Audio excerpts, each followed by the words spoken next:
Un chantaje basado en la oferta y la demanda que te hace rico en una sola operación. Un abuso pagado con dinero público. Unos empresarios que acaban pareciendo las víctimas o simplemente los más listos de la clase. Soy Juan Luis Sánchez. Hoy en Un Tema al Día. Lo inmoral y lo ilegal. Comisionistas en pandemia. Una cosa antes de empezar. ¿Quieres digitalizar tu negocio? El programa Kit Digital te ayuda con bonos digitales de hasta 29.000 euros. Te cuento más al final del episodio. Ya lo dijo Pablo Casado. La cuestión es si es entendible que el 1 de abril, cuando morían en España 700 personas, se puede contratar con tu hermana y recibir 300.000 euros de beneficio por vender mascarillas. ¿Es ético aprovecharse de una situación de desesperación y tragedia colectiva para dar un pelotazo comercial o personal? ¿Es ético, incluso sin ser el hermano de ningún político, cerrar una venta con una administración en crisis de emergencia y que la mitad de ese dinero público sea para pagar el producto y la otra mitad sea en realidad para tu bolsillo? En muchos ayuntamientos, comunidades, ministerios aparecieron los comisionistas, personajes bien relacionados, buscavidas que ahora se ponían el traje de camuflaje, expertos sanitarios de toda la vida, o como dijo uno de ellos, broker de materias primas. ¿Usted a qué se dedica? ¿Cuál es su profesión? Como broker de materias primas. Broker de materias primas. Sí. ¿De qué materia? Venta, pues minería, alimentación, carne, pollo, cerdo. Ese broker era Luis Medina, su socio era Alberto Luceño, y juntos, sin apenas controles, le colaron mascarillas, guantes y pruebas PCR de dudosa procedencia al Ayuntamiento de Madrid, por 11 millones de euros. El plan era quedarse con 6 de esos 11 millones de euros como comisión personal. Cuando se destapó el asunto, esto dijo el alcalde de Madrid. Desde luego que la estafa no se refiere tanto a la calidad de los materiales como en su caso a que estas dos personas ocultaron al Ayuntamiento de Madrid que ellos iban a cobrar algún tipo de comisión y que como consecuencia de este engaño el Ayuntamiento de Madrid desconocía que una gran parte del precio, es decir, más del 50%, se iba a destinar a retribuciones en forma de comisiones que iban a percibir Luis Medina y Alberto Luceño. Madrid se sintió estafado, pero el juez dice que es lo que hay, que mala suerte, que así funciona el mercado y que ni hay corrupción en el ayuntamiento ni hay delito de estafa. Alberto Pozas, hola. Hola, Juanlo, ¿qué tal? Alberto Pozas es mi compañero especializado en tribunales que ha seguido todos estos casos de los que vamos a hablar hoy. Alberto, recuérdanos en qué consistió ese trabajo de Medina y Luceño de traerse mascarillas desde muy lejos y por qué durante meses parecía que era una estafa clara. Luis Medina y Alberto Luceño lo que hacen es poner en contacto al Ayuntamiento de Madrid con empresarios asiáticos que les pueden llegar a dar las mascarillas en un momento en el que no hay que recordar pues lo que era el mercado internacional de material sanitario. Era lo que se ha definido muchas veces como un mercado persa, que era imposible encontrar material, el precio era una cosa un poco anárquica y ellos lo que hacen es llegar al Ayuntamiento de Madrid, entre otras personas, a través de un primo del alcalde, y luego, pues una vez en contacto con el ayuntamiento, les explican que ellos tienen proveedores, que ellos pueden contactar con empresas, y el ayuntamiento les dice que sí, que es lo que necesitan y que adelante. Visto tiempo después, el Tribunal de Cuentas, por ejemplo, ha constatado que estas fueron las mascarillas más caras que compró una ciudad como Madrid, o una ciudad comparable a Madrid en términos de población. Por ejemplo, las mascarillas costaron en Madrid más del doble que en Barcelona o también en Zaragoza. Ellos dijeron que tenían una experiencia en el comercio internacional de productos sanitarios que no tenían. Y luego, además, el material que llegó a España, pues muchas veces no cumplía con los requisitos que había pedido el Ayuntamiento de Madrid.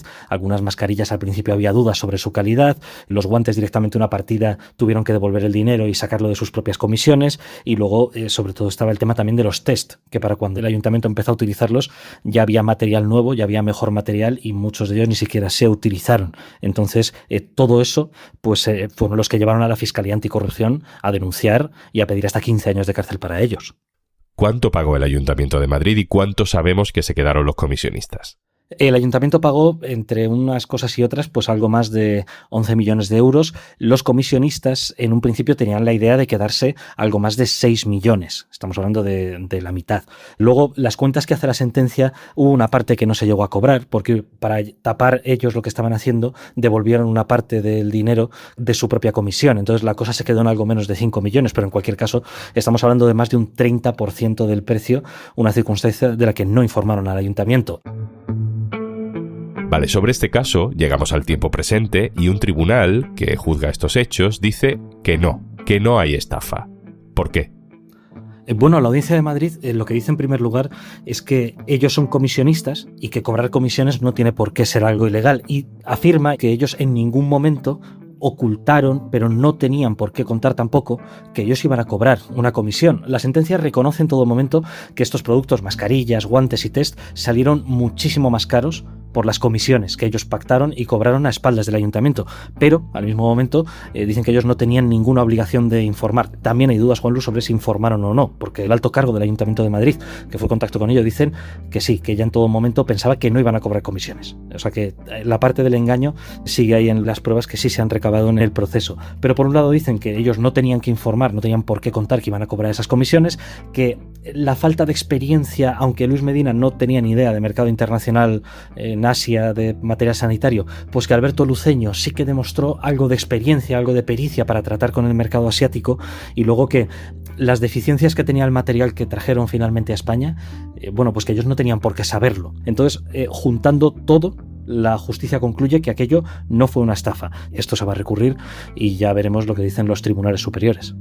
Hay algunos fragmentos de la sentencia que llaman la atención. Nos recuerdan a aquello de Rodrigo Rato de "es el mercado amigo", cuando le preguntaron por otra estafa, la de las preferentes. Dice el juez, literalmente en esta sentencia, que así ocurre en el mercado, que nadie regala nada. O, cito también textualmente, que una absoluta sinceridad no es esperable en cualquier ofertante, ¿no?, de este tipo. Es decir, que mentir, que engañar es lo normal, Alberto. Sí, es un poco el tufillo que tiene la sentencia, porque, hombre, teniendo en cuenta que hablamos de contratos de emergencia, que no hay 3 ofertas, no hay un proceso público, no hay un escrutinio de una mesa de contratación, pero efectivamente la sentencia habla mucho, pues lo que dices tú, del mercado, ¿no?, y de que así es el mercado. Por ejemplo, lo dice cuando los jueces se plantean si las 200.000 mascarillas que donaron Medina y Luceño no eran sino una especie de gancho, de anzuelo para la administración pública, y dicen que, bueno, que eso es muy habitual en el mercado, ¿no?, hacer eso para ganar atractivo frente a otras ofertas. Cuando hablan también los jueces de que los comisionistas no están obligados a explicar que ellos cobran una comisión o de dónde sale esa comisión, pues también, ¿no?, sale un poco ese argumento. No dicen literalmente es el mercado amigo, pero vamos, se queda bastante cerca para explicar que para ellos no hubo ningún tipo de estafa.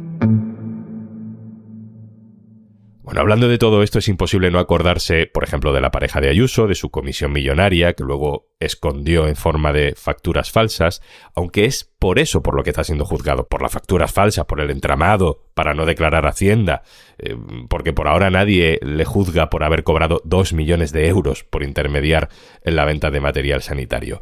El caso que sí ha pasado por los tribunales, Alberto, es el del hermano de Ayuso, también con venta de mascarillas a la Comunidad de Madrid.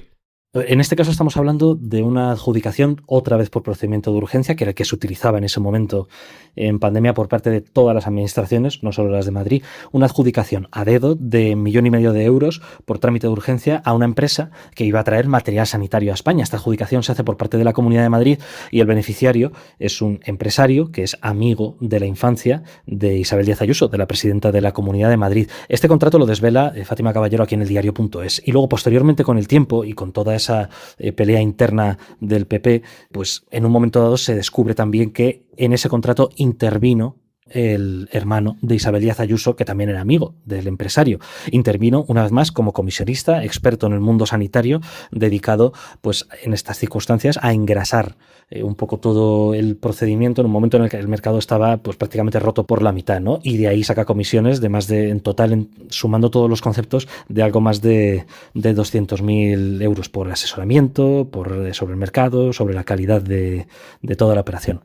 Y en este caso, Alberto, tampoco se establece ningún delito por cobrar esa comisión ni por ser el hermano de Ayuso. Bueno, este caso llega a manos de la Fiscalía Anticorrupción, que investigó muchos casos de comisionistas y muchos casos de contrataciones irregulares durante la pandemia, y finalmente, después de una investigación larga que también comparte con la Fiscalía Europea, pues concluye que no hay delito. Que no hay delito, por un lado, porque el contrato no se amañó, luego tampoco hay ninguna prueba de que los funcionarios que gestionan esa contratación, esa compra, supieran que el hermano de la presidenta trabajaba como comisionista para esa empresa, en ese caso concreto, y luego ya para terminar, la propia presidenta de la Comunidad de Madrid no interviene en esa adjudicación de forma directa y no hay pruebas no se ha llegado tampoco a investigar, pero no hay pruebas que supiera que su hermano estaba metido en esa operación. Con ese tándem, la Fiscalía Anticorrupción llegó a la conclusión de que había comisiones, obviamente, comisiones que habían salido del precio que había pagado en última instancia la Comunidad de Madrid con el dinero de todos, pero que no había ninguna irregularidad, al menos demostrada, en todo el procedimiento. Y llegamos, digamos, al tercer gran capítulo de esta serie de pelotazos y comisiones en pandemia. Caso Koldo, de nuevo, la atención mediática y judicial está concentrada, porque lo merece, sobre si hubo comisiones, digamos, que de corrupción política, ¿no? Si Ábalos y Koldo cobraron por adjudicar contratos a una determinada empresa. Pero poco se investiga sobre el negocio en sí, ¿no? Que supuso una rentabilidad extraordinaria, Alberto, para Víctor de Aldama y otros empresarios.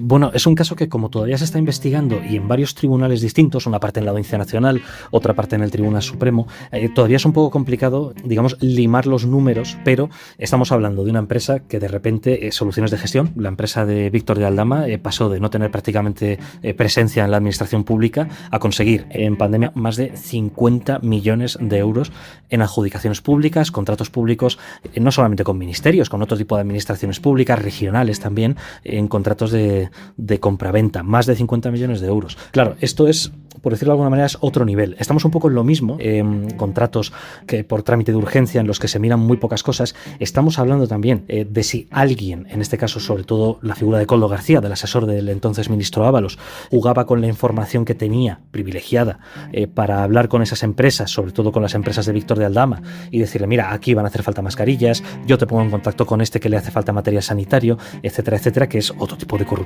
En definitiva, siempre y cuando se vea que luego también esos contratos se amañaron.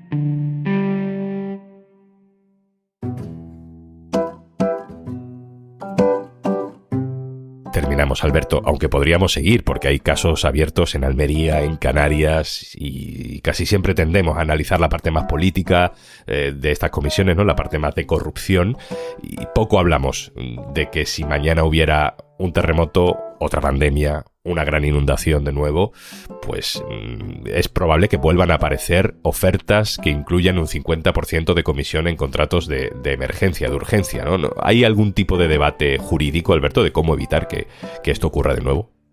Claro, ahí hay una cosa que es que los contratos de emergencia, las tramitaciones de urgencia y los contratos a dedo, básicamente, y no digo a dedo como algo negativo porque en épocas de emergencia sanitaria se hacen así las cosas, pero claro, si esto no hubiera sido así y si hubieran existido los controles que hay habitualmente, pues si tú presentas una oferta en la que vendes material sanitario el doble de caro del que están comprando en Barcelona, lo normal es que el Ayuntamiento de Madrid o la Comunidad de Madrid te manden a paseo, porque hay unos procedimientos para comprobar que lo que se te está vendiendo tiene más o menos un precio razonable y demás. Luego, en un procedimiento con más controles y con una mesa de contratación, pues no es tan fácil colar, no es tan fácil, por no decirte que es muy difícil, colar comisiones como las que hemos visto con Medina y Luceño. Efectivamente, hay deberes que hacer en cuanto a los controles en este tipo de contratos. Ahí entra también el papel legal de los comisionistas, que aunque les llamamos comisionistas porque lo que cobran es una comisión, no dejan de ejercer una asesoría que no siempre que en la mayoría de los casos de hecho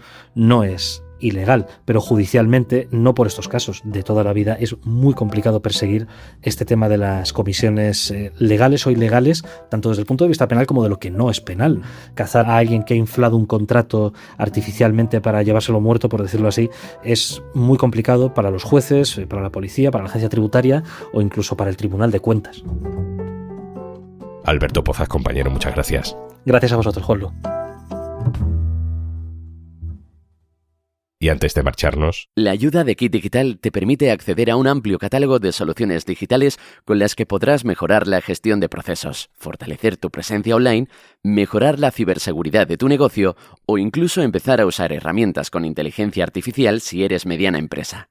Empieza hoy mismo el cambio que tu empresa necesita. Infórmate en el 900-909-001 o en acelerapyme.es. Únete al cambio digital.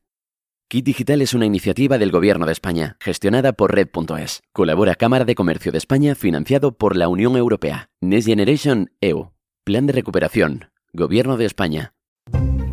esto es Un Tema al Día, el podcast del diario.es. Si te gusta lo que hacemos, necesitamos tu apoyo. Hazte socio, hazte socia del diario.es en el diario.es/socio. El podcast lo producen Carmen Ibáñez, Marcos García Santonja e Izaskun Pérez. El montaje es de Pedro Nogales. Yo soy Juan Luis Sánchez. Mañana, otro tema.